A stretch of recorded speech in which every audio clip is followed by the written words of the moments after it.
Hi everyone. So in this video, we will be discussing more on sharding. In the last video, I told you about what sharding or partitioning really is, when do we need it. And in this video, I really want to talk about what happens when new machines join your cluster, and also how the shards are really distributed in between machines, right? So I really want to begin with like a brief introduction, brief recap about what the problem really is and what we are trying to solve, right? So the thing is that let's say you have your DB and you kind of break it down into three shards basically. You have your shard A, you have your B, and you have your shard C, right? And you are use a sort of hash based sharding. This is something that I explained in the last video. So that a user comes in, he says that, hey, I want to get the result of key 123, right? We hash that, we get a number, let's say 2431. We know that this 2431 number is between ranges 0 and 5. So we say that it lives directly in shard A. And we say that, hey, your number is in shard, the value will be in shard A. We can go inside the shard and we can have a simple unordered map or some sort of data structure or something, and that will give you the value, right? This is a very normal flow that happens. Now the important part to understand over here is that these values, right, all these shards, they are not physical things, right? They are just a mental way, they're just a logical way to group data together, right? So this is something that you have to understand. So I mean, they are not real computers, right? Basically this is just me saying that all the values from 0 to 5k, all of them belong to this group. Basically this group I can put into a different computer however I want, basically, right?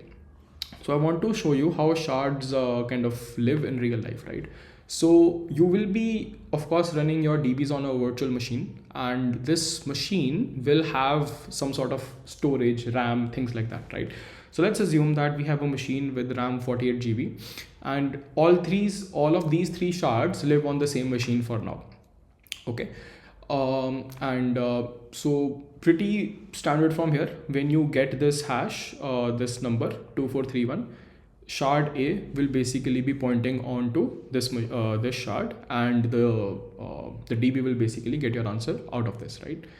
But the issue will happen when these DBs start to get really large, right? And things kind of start getting slowed down.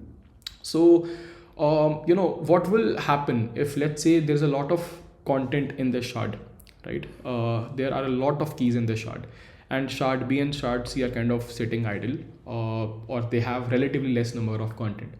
What we will want to do is, this group of data, we will want to move this specific thing onto another machine, right? So what we can do is, as we are scaling, we will have two machines, right? This machine will also have a RAM of 48 GB. We will keep B and C in this same machine that it was originally, and we will move this machine, this shard, basically onto a new machine, right? And in the future, what can happen is you can have another computer, you can have another virtual machine, and you can move shard C over there, right? So one shard per machine, but it is very common for a machine to also have more than one shards, like in this case. You can move your shards that are very big onto a separate machine altogether, like we have done over here, right? So this part of moving your shard to another machine, this is basically called rebalancing of shards. And this is the topic I really want to dig deep into this video, about how this is really done, right? Now there are basically two ways in which you can rebalance your shards, right? We will discuss both of them, but I want to kind of dig deep down into the second part of it, which is consistent hashing. Let's talk about the simpler one earlier, and this is what Kafka really uses, right? So we will be talking about explicit partitioning right now. So what happens is, when you set up your DB, right, you will have some number of machines, right? So let's say you're starting a new project at work, and you will have, let's say, three virtual machines provisioned to you for that project. What you will do is, you will make a number of partitions way earlier, like at the beginning of the project, and that will remain constant, right? It's very common. Let's say you have 10 machines, you make 1,000 partitions, right? Or 5,000 partitions. Now these partitions will remain constant, and you will assign some of these partitions to your machines, right? So in this case, you have 3 nodes, and let's say you have 10 partitions. You start your project, things are going well, and this remains constant, right? Even in the future, you can have, let's say, 10 machines, and each machine will have its own partition, right? But in this case, 3 of our partitions live in node 1, 3 in node 2, and 4 in node 3, right? Let's say node 3 has more RAM or something, okay? Now, in explicit partitions, it is pretty simple to understand. Let's say let's say partition 7 starts getting a lot of hits, or partition 5 starts getting a lot of hits, right? You kind of add a new machine to your cluster, and what you will do is you will basically pick up, let's say, partition 5, and you will pick up partition 7, and let's say you also pick up something from this node 1, right? All 3 of these will basically go over here. So you will have P3, P5, and P7. All of these 3 partitions will be moved across the network onto the new node, and they will be removed from these nodes, basically. Of course, this is basically this entire thing of choosing which partitions will go from which nodes to which future node is done through a central service, right? In Kafka, you have the Kafka controller that does this. Okay. The good thing about this is that you will have a very clear picture about what partition belongs to what node, right? So if I ask you where does P1 belong to, you instantly say it's node 1, right? If I ask you where does P3 belong to, you say it's node 4, I'm sorry, right? So this is pretty good in that way. There's a small downside to this, that is you might need to move a large amount of data, right, from one node to another. Let's say P7 was this was like 300 GB, right? And all these other partitions were like 2-3 GB each. You would have to move 300 GB of data across the network onto a new node, right? But this is something that is used a lot. Explicit partitioning is used a lot in a lot of these different services, and it's pretty common way to do so as well. Right now, I want to move on to something that is used by, let's say, DynamoDB, right? Consistent hashing, it's a different kind of way altogether about how you store your values in what shards and what not, right? So I will be taking the same example that we took earlier. So we have a user, he says that I want to get this value, right, 123. We hash it, we get a number, 2431, right? Now, an important part of this hash is that this number, let's say it lives in a range, right? This belongs to 0 to 20K. Let's say this is given to us, right? So we take a ring, and this is a logical ring, like this ring doesn't exist in real life, basically. So we take a ring and we map numbers on out of it, right? So this is 0, this is 10, this is 5K, this is 15K, and this is let's say 20K, right? So 20,000 numbers are mapped over this ring, but in reality it's like way more than that. It is 2 to the 64 or something, right?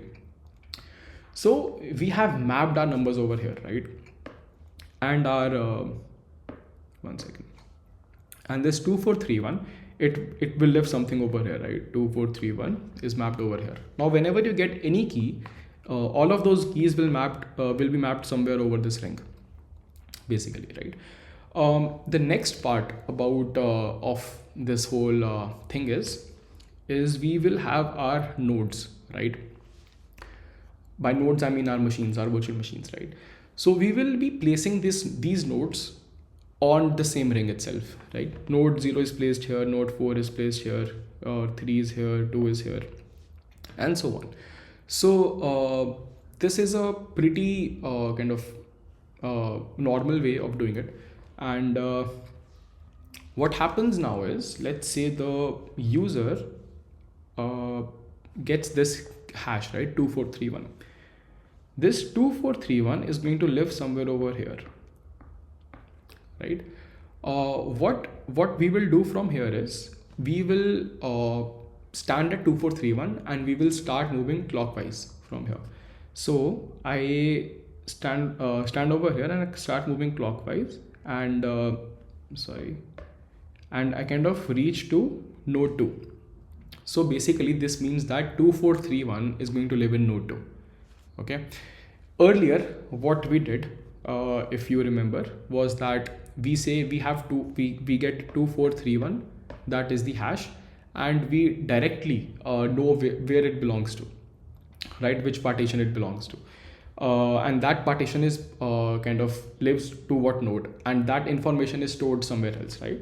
But in consistent hashing, it is basically all maths in this case. So you have 2431, you move clockwise and you see which node it lives into, right? Let's say you get another key, right? That key might live over here, and you will start kind of, moving in the clockwise direction, and you will reach node 4. So this key will live in node 4. Now the good thing about hashes is that it is pretty random, right? So whenever you get some keys, they will be evenly distributed over this hash ring, and you can move clockwise to see which exact machine those keys will live into, right? And another thing that you can do is you can move these nodes based on how big the machine is, right? So let's say node 2 is this has a lot of RAM, right? This is quite a good machine. So you can take care of all these values. All of them will go to node 2, right? But let's say node 1 is not that strong, so node 1 will only take some values compared to node 2, right? Now I want to discuss another part of this that was that kind of causes the entire rebalancing thing, right? So what really happens when we try to add a new node? In Kafka based systems, I showed you that when you add a new node, it will take some partitions from other nodes. The central coordinator service will be responsible for that, and those partitions move across the network to this new node, right? In this, since there are no proper partitions, right, how will we move data and what data will be moved exactly? So what happens in this case, let's say I want to add in a new node over here. Let's say I want to add a node 5. Okay. What will happen is there are two things that should happen over here. Let's talk about what was happening earlier. So earlier, all the values over here, all of these values were mapped to node 2, right? Basically, so if you had gotten any kind of hash in between this range, it was mapped to node 2. Now once you put node 5, what will happen is only these values will basically need to move from node 2 to node 5, right? These will be moved from node 2 to node 5, and the remaining values, right, these values, they will remain fixed wherever they are, and of course they are still mapping to node 2.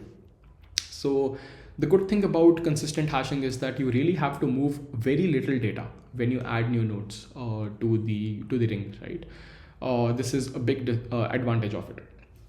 And the next thing that I want to talk about is what happens if you want to delete a node, right? Let's say that I want to get rid of node 3, for example, right? So the first question is, what was mapped to node 3 in the first place? So all the values starting from here, if you think about it, all these values were mapped to node 3, right?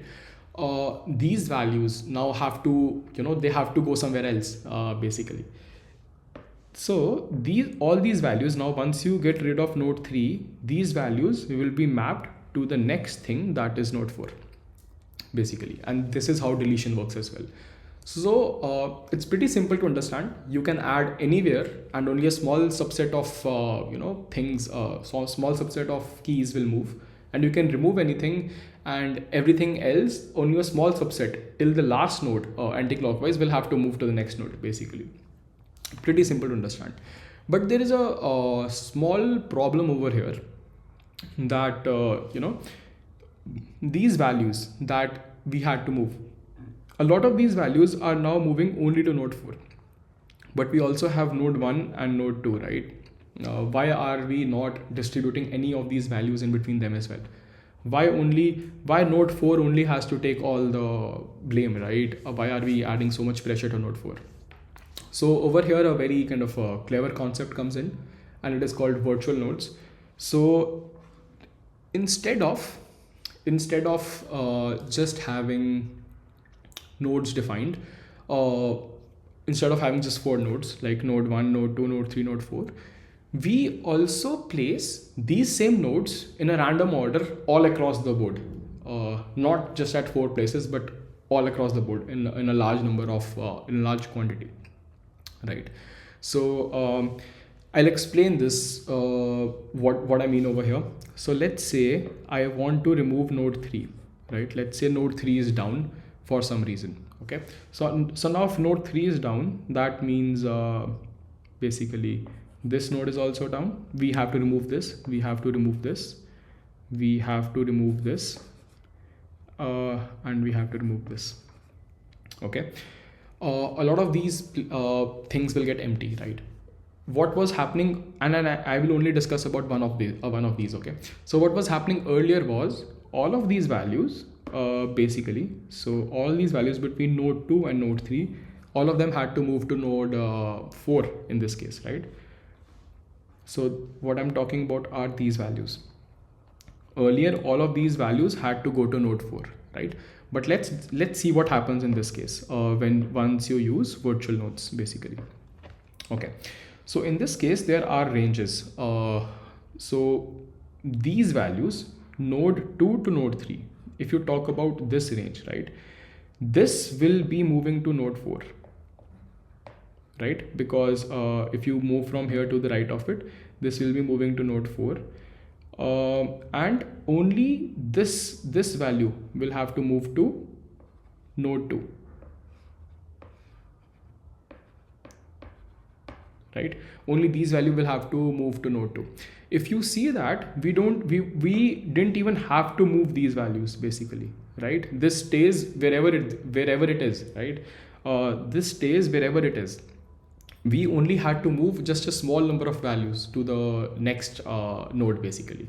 So rather than moving all of these values, we only kind of reduced that problem to moving only a small subset of those values. The same you can see over here as well. This will be moved, this will be moved, and of course this will be moved as well. But yeah, so this is virtual nodes is a part of adding these nodes to the ring, where it kind of also reduces the entire overhead of all the pressure on a single node, basically, right? And the last point in this video that I want to uncover is none of these things solve the problem of having hotkeys. For example, let's say you have Taylor Swift data, right, in some shard or something, right? Now if she makes a post, you will be hitting a lot of those requests to the same shard, basically, right? The issue is that all these are well and good, right? They distribute keys evenly, but they don't distribute the same keys data, right? So let's say you have a key, let's say it is 1341. This key represents Taylor Swift, right? And this lives in shard A. Now once she does an operation, you will hit millions of requests to the shard A instantly, right? This is not quite good, right? There's a very simple way to solve this, is to have some sort of random number in front of this, basically in front of the hash. So you can have, let's say, a number from 0 to 99, right? This will kind of evenly distribute the load between 100 shards, and that is how you can kind of get rid of these hotspots that can occur from a singular very popular key, right? Because now you have 100 keys, and let's say the let's say it's 1341, right? And you can have a number, let's say 2. So it's 21341, and this will live in some shard C. Let's say this number is 34, and you can have 1341. This will live in 341341. This will live in shard X, for example, right? So their load is going to get distributed across all the shards.